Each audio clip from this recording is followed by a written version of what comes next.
Magandang umaga po sa inyo. Nandito na naman tayo sa isang fishing adventure natin dito sa may Doha, Qatar. Nandito tayo ngayon sa may Kataifan Island. Maghahanap tayo ng bagong spot. Alam ko marami sa inyo nagtatanong ng mga spots, pero unfortunately hindi muna natin i-share yung mga spot na nakita natin kasi hindi tayo sigurado kung pwede talaga mag-fishing dito. Nagte-testing muna tayo ng mga lugar. Kung galing na kayo ng Kataifan Island, marami naman lugar dito na pwedeng sigurong pag-fishingan.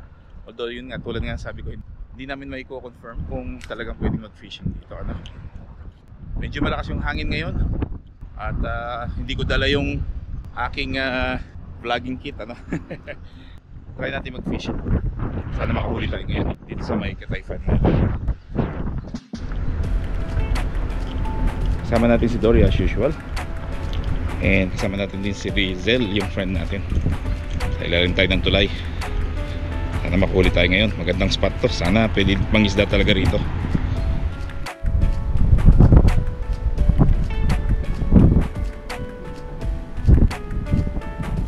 Nasa ilalim tayo ng tulay.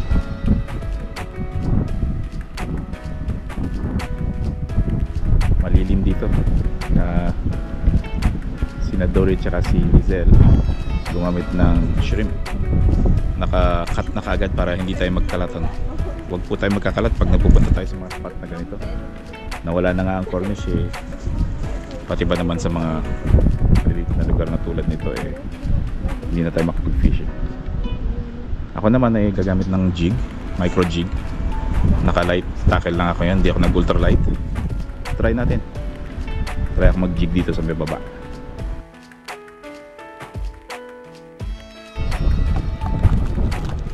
Switch ako to bait and weight. Meron na tayong mga nakakat na shrimp. Mas mainam yung mag-cut na kayo ng shrimp para at least hindi na kayo magkakat dito sa fishing spot niyo. Iwas kalat na rin. So nakapag-cast na ako ng aking rig. Ang pamain natin na shrimp. Tinas ko malapit doon sa may tulay doon sa may left. So tinitesting natin yung lugar na to kung maganda nga namang fishing spot ito. May mga ilang fellow anglers tayo na Pilipino dito na nag-fishing din dito. At nakakahuli naman sila dito ng isda. So we'll try a luck din kung magandang fishing spot nga naman ito. Sadly, tulad nga sabi ko kanina, hindi ko muna i-reveal yung location kasi may mga iba na pinag-revealan natin ng location. Then pagkapunta natin saksakan ng kalat, hindi maganda, nakakasira ng reputation ba sa mga tulad nating gumagawa ng content. Tayo na nga nagmamagandang loob na mag-share ng location, dinudumihan naman ng ibang tao. Nasisira yung reputation natin in a way na tayo yung naging magamit siya. Kung hindi nila nalaman yung lugar, hindi sana magiging makalat yung fishing spot na binigay natin. Problema kasi kahit anong paalala ang bigay mo minsan, yung ibang tao walang pakialam. Basta makapag-isda lang sila cut lang dito ng shrimp, tapon lang ng pinagbalatan dito, doon, yung mga yung mga ginamit na pinagkainan, mga ganon, yung baso na disposables, mga disposables nila, lalo na yung mga yon. Kakalat sila dito, so hindi maganda yung ganon. Nakakalungkot. Sabi nga sa inyo, ikaw na nga nagmagandang loob bandang ulit, nagkakalat pa sila.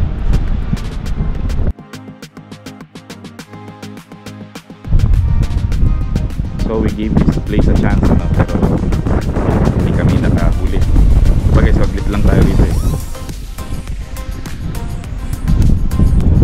Masyado malawag yung area at walang masyadong structure na pwedeng puntahan yung mga isda unless yung iniisip yung structure yun, yung mga base na mga ng tulay pero hindi rin. Ang structure na hinahanap ng mga isda yung pwede nilang pagtaguan. So alis na kami rito, mabalik kami doon sa may Majra Al Said Park. Doon kami huli ng isda. See you later doon. A few minutes later. So nandito kami sa may Majra Al Said. Dito tayo mga huli ng isda. Wala kaming swerte doon sa ilalim ng tulay. Ito Hindi na niyo na kailangan tanungin yung location kasi may mga nakaraang videos na tayo na nag-share ng location doon, ano? And at the same time, alam, kung sumusubaybay kayo sa channel natin, always naman nilalagay natin yung location link sa may description box ng video natin. May school ng mga fishes sa ilalim ng tulay. As usual, nandito na naman sila. Ginawa na nilang bahay itong ilalim ng tulay dito sa may Majral Sail Park. Ako lang nakikita ninyo sa camera, pero yung black mass sa may tubig, yan, mga isda yan.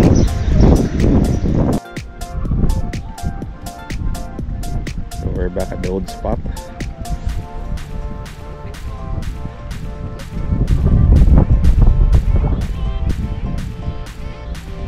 Medyo malakas yung wind gust, ano? Yung wind gust yung inaalala namin kasi medyo mataas, 35 kilometers per hour. Forecasted wind gust ngayon. Normally kalmado yung dagat dito, pero ngayon medyo malikot. Fish on si Lizelle, ano kaya nahuli niya?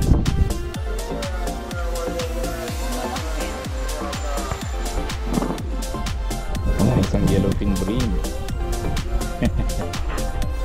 Gandang size na yan. Yun, oh. Yun, oh. Pwede na yan, sige. Tsaka dinugo na siya, tinamaan siya sa ano, sa hasang. Oo. May huli ako si Lizelle.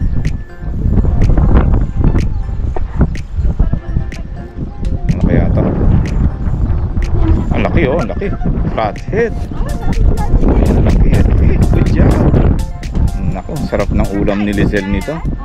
Oo, sarap niyan. Lizelle, ang laki ng flathead ni Lizelle, oh. Ang sarap naman ng ulam nito.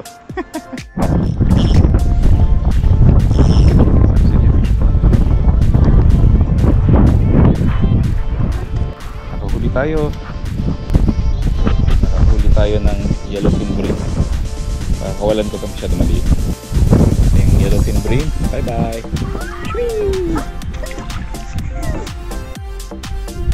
Ito kami tatlo nagsisiksikan sa gilid kasi dito'y may lilim.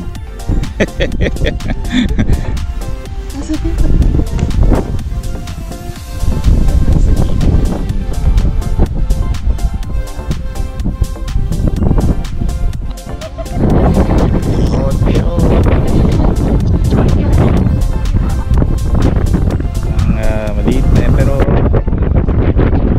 kawalan natin to. Second fish natin. Bye bye.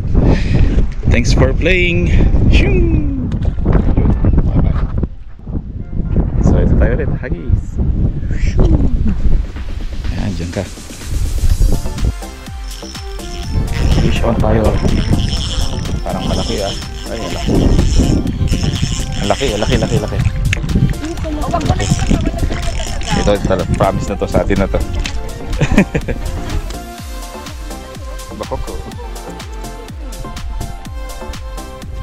Laki na ng huli natin. Ito wala nang pakawalan to kasi dinugo na siya. Ang laki nito. Mga 6 inches to. Meron tayong malakapas na mali. Malakapas release. Bye bye. Thanks for playing ulit.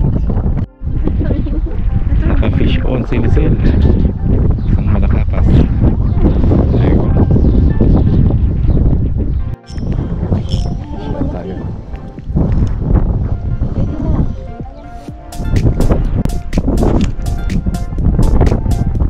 Undersized. Isa na namang yellowfin bream pero masyadong maliit. Undersized. Goodbye. Ayan, liit.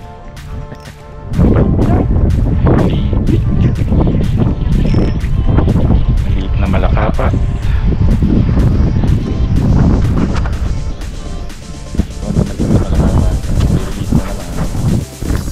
Puro pulinggit na huli natin ngayon, ah. Goodbye. On.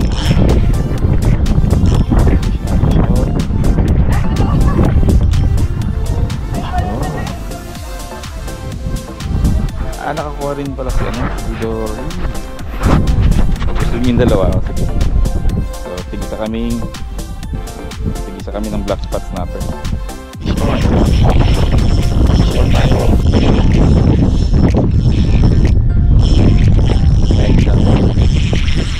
Ay, sweet lips. Sweet lips. Sweet lips ito. Sweet lips ito. Problema, sumabit yung linya ko. Kaya mo ako tulungan rito. Ayan ang sweet lips natin. Laki. Hey, thank you kay Lizelle. Sinulungan tayo sa road. Malaki yung labi. Nasa 18 chest to. Ayun oh. Laki. Ayos. Thank you kay Lizelle. Laki ng sweet lips. Lips. Malakapas. Oo. Kunin mo na yan. Sige. Kulit mo na.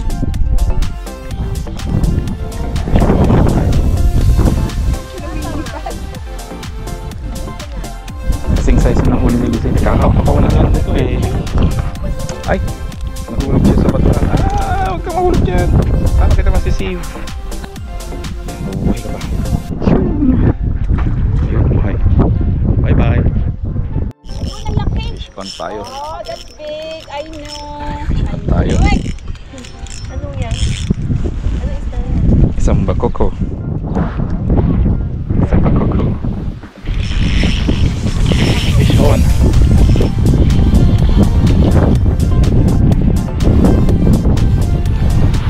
Isang emperor. Maliit.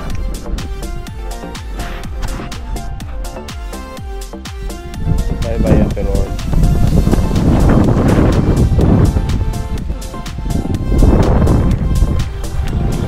Wala. Ay hindi, dito. Fish on pero ang liit. Malakatas baby. Puro release ang game natin ngayon. Uy, naka sweet lips si Dory. Laki oh. Okay lang. Oo, pwede na yan. Laki niya. Yung kapatid yan. Shoot mo na. Nasa ano yan? Nasa mga 5 inches yung isda. Good job. Yung ano? Yung pusit yung kadin. Fish on. Ay, huwag kang sumami dyan. Fish on. Isang maliit na malakapas. Baby. We'll release it.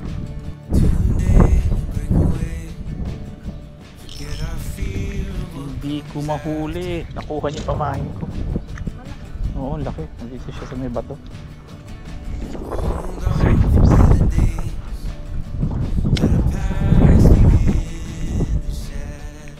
May mga sweet lips sa may batuhan. Mahilig pala sila sa batuhan. Ano? Bigla na lang sumusulpot sa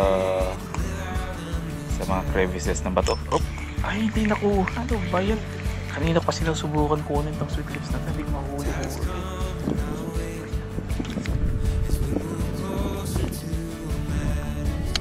Bas na lang. Dito na ko na. Baka magka-snag.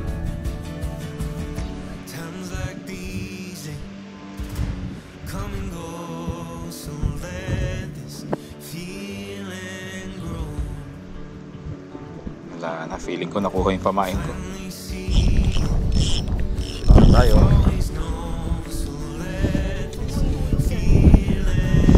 Tatalikod ako para hindi mahulog. Ayan. Fisyon tayo ng malakapas. Maliit. Maliit na malakapas. Shing! Ayan. Bye bye.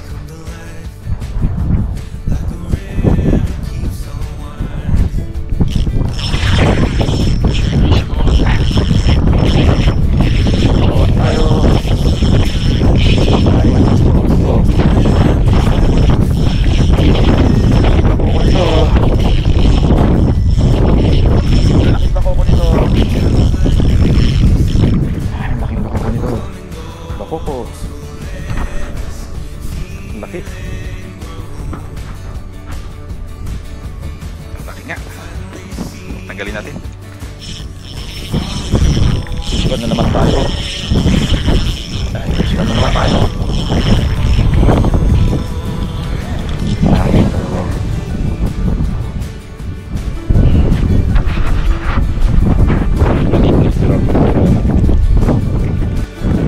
Pero bye bye. Hindi nakapagtimpi si Lisel, lilipat na siya. Yes! Manghuli na yun ng maraming mamaw. Sleeping na si Dory.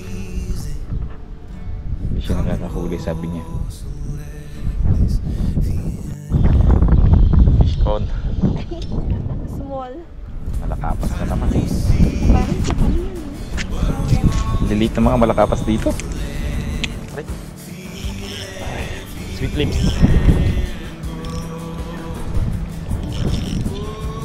Nakakuha tayo ng sweet lips. Sweet lips pero maliit to, ha? Ito mas maliit to. Papakulang ko na lang. Sayang. Sarap na maliit. Bye bye sweet lips. Yun, wala na. Pumasok na sa bata.